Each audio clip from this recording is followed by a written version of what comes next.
Kahapon nga may bisita po tayo galing Kidapawan City na si Sir Tony. So maraming salamat po sa kanya na nakabisita po sa ating manukan na bumili po sa atin ng mga decal brown po na 7, dalawang maliliit po na Rhode Island Red at saka laying po na isang babae na Rhode Island Red at dalawang ready to breed na tawag dito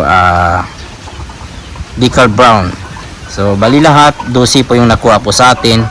Nakabenta po tayo ng 11,000 po.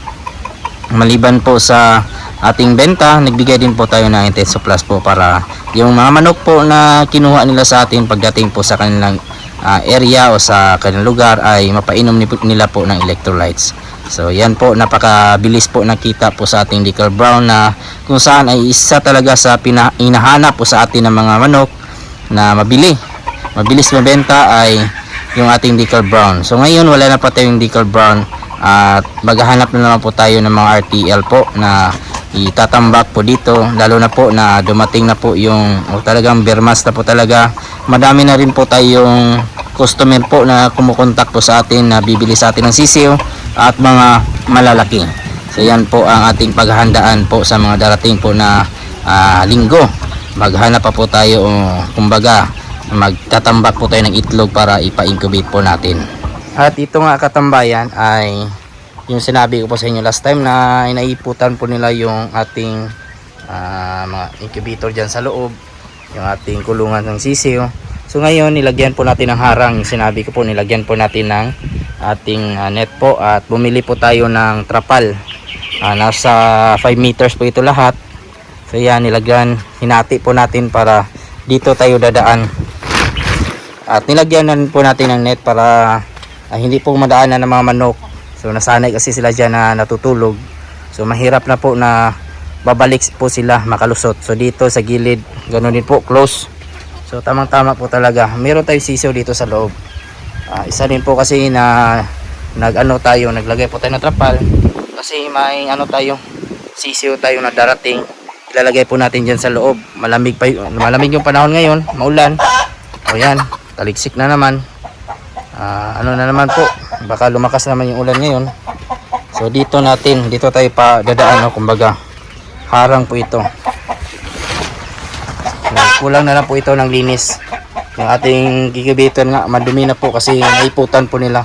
So linis na rin po yung kulang. Yung sisiw po natin nandito. Tamang tama din po na hindi malimag dyan kahit malamig.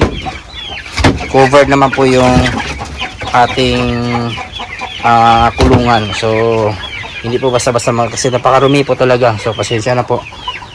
Dito kasi natutulog yung ating mga manok. So dito natin ilalagay yung ating mga bagong sisiw.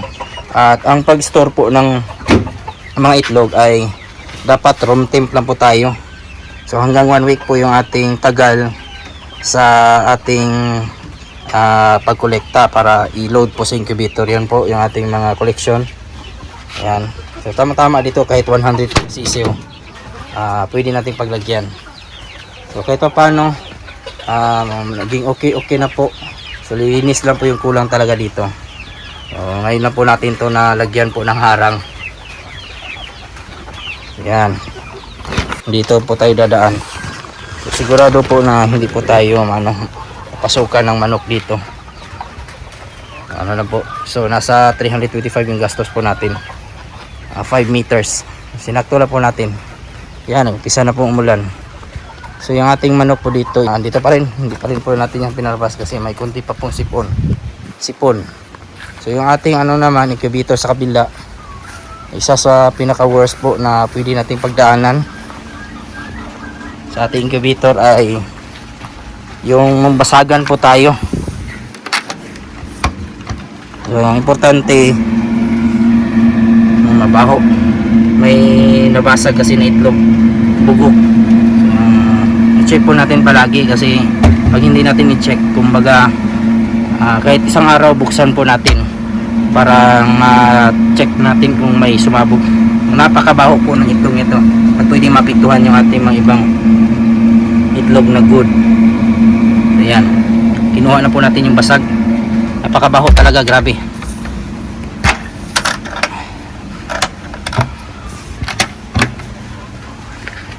Sa pag-aalaga po ng manok, pinaka-importante po talaga ang may plano po tayo. So yung sa atin po, nung nag-umpisa po tayo, sisiw yung ating sinimulan. Wala pa po tayong experience.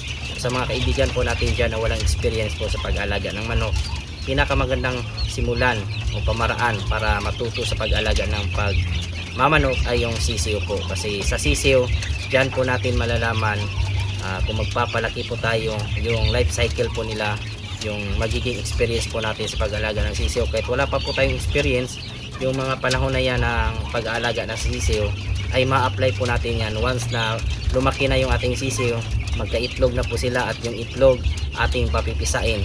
So pag nagkataon nakapapisa po tayo at nag-umpisa po tayo sa sisiw, yung mga experience po natin sa pag-alaga ng sisiw, ma-apply po natin yan.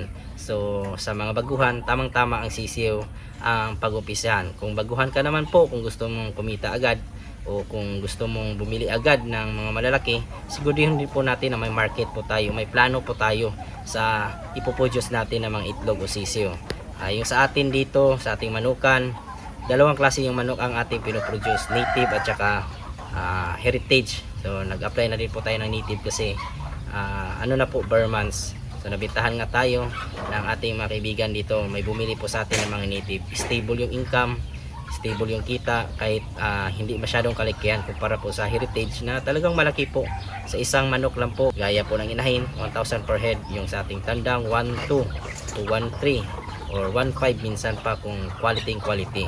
So may pagkakaiba ng presyo. Yun nga lang, yung ating heritage chickens po, nagbabago yung market. Kumbaga minsan hihina yung bentahan, minsan lalakas. Pero kahit pa paano may kita, basta ano lang po talaga, may plano po tayo, marunong po tayong dumiskarte, hindi tayo mahihiya na magbenta kung saan. Diskarte ang pinaka the best po sa pag-alaga ng manok. Dapat may budget po talaga tayo kasi kung mag-umpisa po tayo ng sisiw, importante po sa sisiw na may magandang pagkain, feeds, vitamins. Ayun sa atin, nagbibigay po tayo ng Intenso Plus or minsan King's Beta Plus, hinahalo natin sa ating feeds. Sa antibacterial po, importante din po na may panlaban po tayo sa height sa mga malalaki at sa mga sisiw. Yung ating Panamux Forte, depende din po yan sa inyo kung saan po kayo pwede makamura sa antibacterial at saka sa vitamins. Yun po yung bilhin nyo po. So sa mga kaibigan po natin na nagpaplano mag-upisa sa pag-alaga ng manok, sa sisiw kasi kung mag-upisa po tayo, at least may tayo plano, mataas pa yung plano po natin o yung panahon na i-google po natin kung ano po yung ating gagawin sa magiging sisiw o itlog o ipoproduce ng ating mga sisiw once na lumaki na po sila.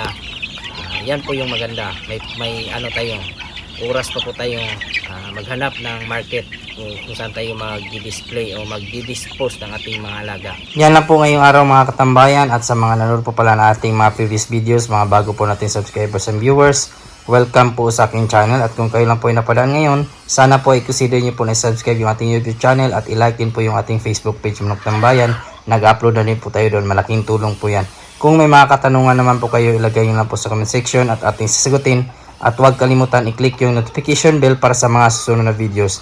Bago muna tayo magpaalam, shoutout muna natin yung ating mga kaibigan dyan na si Eric Bilina, Kim Musa, Angelo Marcilonis from Davao, John Lord Suico, John Linogon, Rick Slim Vlog, Buhay Abroad Bisdak from UK, Michael Paragas from Carigara, Leyte. At sa mga nanonood po dyan ngayon, shoutout po sa inyo lahat. Sa mga hindi ko naman po na shoutout, shoutout ko lang kayo sa susunod.